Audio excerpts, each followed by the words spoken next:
우리가 저번 시간에 세계화가 되면서 농업이 기업화되고 상업적 농업, 농업이 기업화되고 이런 기업화된 농업 때문에 여러 가지 농업의 변화가 생긴다 이런 얘기를 우리가 했었는데요. 오늘은 구체적으로 어떤 변화가 생기는지에 대해서 한번 살펴볼게요.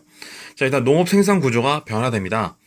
농업하면 우리 왜 시골의 할아버지 아니면 시골의 어떤 아름다운 초원의 가족들이 농사를 짓는 이런 걸 떠올리게 되는데 실제 우리나라는 아직 아니지만 전 세계적으로 따졌을 때는 그런 소규모 농장보다는 대규모 농업이 더 주류를 이루고 있어요. 자, 일단 대규모 농업은 여러분들 그 규모의 경제라는 말을 나중에 배우게 될 텐데 모든 생산은 크게 할수록 비용이 절감됩니다. 농업도 마찬가지입니다. 그러니까 이건 과장하는 게 아니라 지평선이 보일 정도로 큰 농장에, 큰 땅에, 그다음에 대형 농기에 사람을 줄여야겠죠. 사람 인건비가 제일 비용이 발생하기 때문에 되도록이면 기계화된 농업을 하고요. 그리고 화학 비료라든가 농약을 많이 쓰게 되겠죠. 그래야만 생산량이 늘어나겠죠. 그리고 유전자 변형 작물, GMO라고 그러는데 유전자 변형 작물도 많이 씁니다. 이렇게 거대한 농장에 기계화된 그다음에 또 GMO, 농약 이런 것들을 많이 사용하면서 생산량이 급속도로 늘겠죠. 비용은 줄어들고 생산은 엄청나게 늘게 됩니다. 어, 예를 들면 쌀 같은 경우에 미국 캘리포니아산 쌀이 우리나라의 절반이야. 뭐 4분의 1 이하란 말도 있어요. 이런 아주 그 저렴한 가격에 대량 생산을 하게 됩니다. 그리고 이걸 뭐 하는 거예요? 먹는 게 아니라 수출하게 되겠죠. 팔게 되겠죠. 상업적 농업이니까. 자, 그럼 우리 수입하는 입장에서는 아무래도 이런 다국적 곡물 회사라든가 기업화된 농업을 따라갈 수 없겠죠. 비용이라든가 이런 면에서. 우리나라 쌀이 뭐 한 포대에 굉장히 좀 비싸죠. 외국산에 비해서. 그래서 2배 이상 비싸거든요. 그래서 그러다 보니까 전통 농업은 아무래도 쇠퇴하게 되겠죠. 자, 그다음에 토지 이용으로 할게요. 자, 예전에는 식량 작물, 쌀을 위주로 논 위주의 어떤 그 토지 이용이 이루어져 우리나라도. 자, 그런데 지금은 그렇게 할 수가 없어요. 왜냐하면 이런 수입산 가격이 저렴한 곡물에 밀리기 때문에 쌀농사보다는 여러분 혹시 파프리카 들어봤어요? 파프리카라든가 멜론 같은 것들 예전엔 우리나라에서 생산하지 않던 작물이거든요.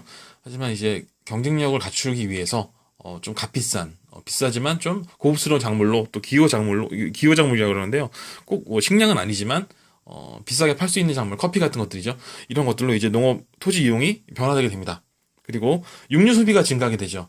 그러면서 열대림을 밀어버리고 초지를 만든 다음에 그러니까 풀밭을 만든 다음에 소를 키우는 이런 식의 어떤 토지 이용도 크게 주목되고 있어요. 특히 브라질 아마존 같은 경우에 어떤 지구의 허파라고 할 정도로 그 산소가 발생하는 그 열대림이 중요한데 지금 많이 이제 없어지고 있다 그러죠. 그래서 이 열대림을 풀밭으로 만들고 있는 그런 모습도 보이고 있습니다.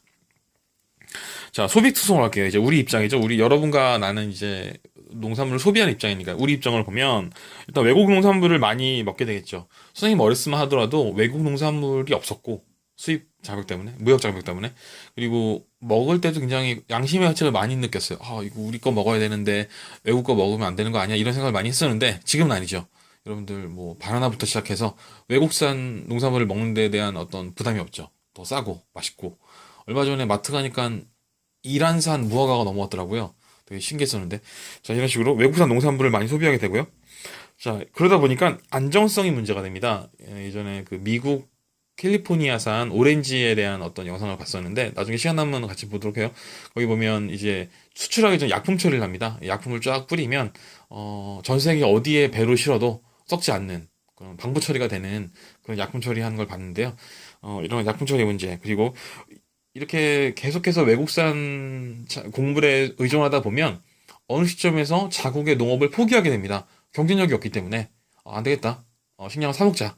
그리고 우리가 잘하는 뭐 핸드폰이나 자동차나 이런 쪽으로 돌리자 이렇게 하게 되는데요. 이런 경우에 어떤 문제가 생기냐면 만약에 어떤 전 세계적인 어떤 뭐 가뭄이라든가 어떤 문제가 발생했을 때 굉장히 식량값이 높아질 수가 있어요. 실제로 벌어질 일인데요. 요즘 석유가 고갈되니까 휘발유 값이 높아지죠. 석유가 비싸지니까 이제 옥수수로 바이오 에탄올, 그러니까 자동차 연료를 만들 수가 있어요. 근데 비싸기 때문에 잘 안 썼는데 석유값이 비싸지니까 오히려 바이오 에탄올이 싼 거예요. 그러니까 옥수수를 가지고 이제는 자동차 연료를 만들게 됐습니다. 그러다 보니까 옥수수가 귀해지겠죠. 옥수수 값이 높아집니다. 옥수수 값이 비싸지니까 사람들이 옥수수를 먹기 힘드니까 밀을 먹겠죠. 그러면 밀가루 값도 높아집니다. 그래서 실제로 이집트에서 빵값이 폭등해서 시민들이 폭동을 일으키는 그런 일이 있었습니다. 그래서 우리가 농업을 완전히 포기했을 경우에 이런 식량 수급의 문제도 발생할 수 있습니다. 자, 자세한 내용은 수업 시간에 만나서 얘기합시다.